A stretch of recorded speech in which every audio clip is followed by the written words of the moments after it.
Um, I don't know if we'll get into this, but maybe talk about it for a short amount of time. But I wanted to introduce a new segment that I want to call Untapped Potential.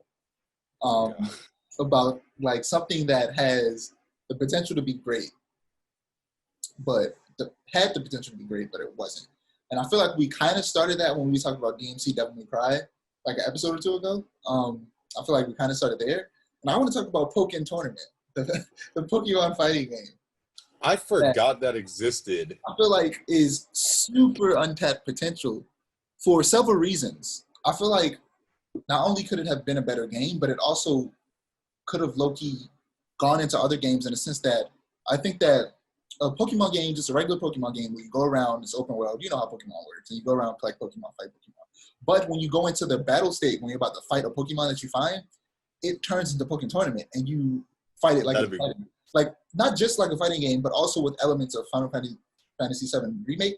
Because like I said, I've been getting into that game a lot more recently, and like I told you, I hate turn-based, but Final Fantasy VII Remake does it in a smart way, where I don't. basically I still don't like that turn-based combat. the more you I don't. attack, the more a gauge builds up, and then you press either R1 or X, and time slows down, like really slow. It looks really cool, and it surprises me sometimes that my PlayStation can render it. My PS4 specifically, my base model PS4, I should be specific, can run this game. Sometimes it baffles me, but yeah, and time slows down, and then you choose.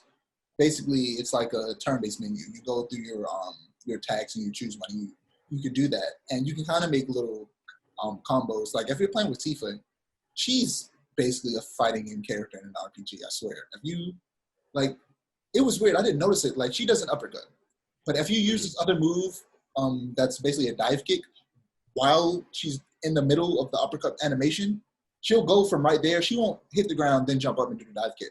She'll dive kick from right there, and it's dope.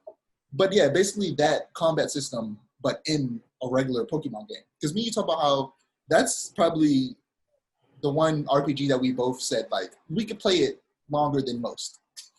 Oh yeah, for sure. Like, Because I know you play tons of RPGs, but turn-based RPGs specifically. yeah, But no, I love RPGs that aren't turn-based. Like yeah, typical RPGs, I love turn-based RPGs. I can't but get after a behind. while, even with Pokemon, I still get tired of it. Yeah, I can definitely see that. I typically get tired of Pokemon when I get to like the Elite Four and then they start beating me, and I'm just like, I don't feel like figuring out the strategies to beat them. I think like the only two Elite Fours that I've actually beat are the ones from X and Y and the one from Black and White, because I was just like, I was too invested in the Pokemon that I had, and I was like, no, I gotta win. But like other than that, I was like, bro, I don't feel like figuring out the strategy to actually beat these guys and maintain my Pokemon. Like, no, come on, just let me go.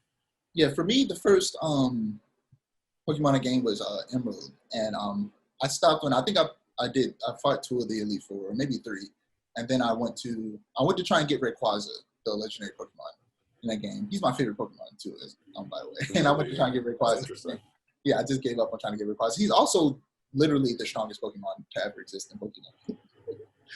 Like in I every got Mewtwo in X and Y after I beat the Elite Four, and that was like the biggest surprise to me. Like my little like 11-year-old brain was like dying off of dopamine because I was like, Mewtwo, I can get Mewtwo. It was, oh my god. It took me like one try and I was freaking out the entire time. yeah, I think if I go back on X and Y, he's probably still part of my team. Like I love Mewtwo. but yeah, that segment's kind of short, but yeah, I want to talk about more things that I think like could have been great but weren't.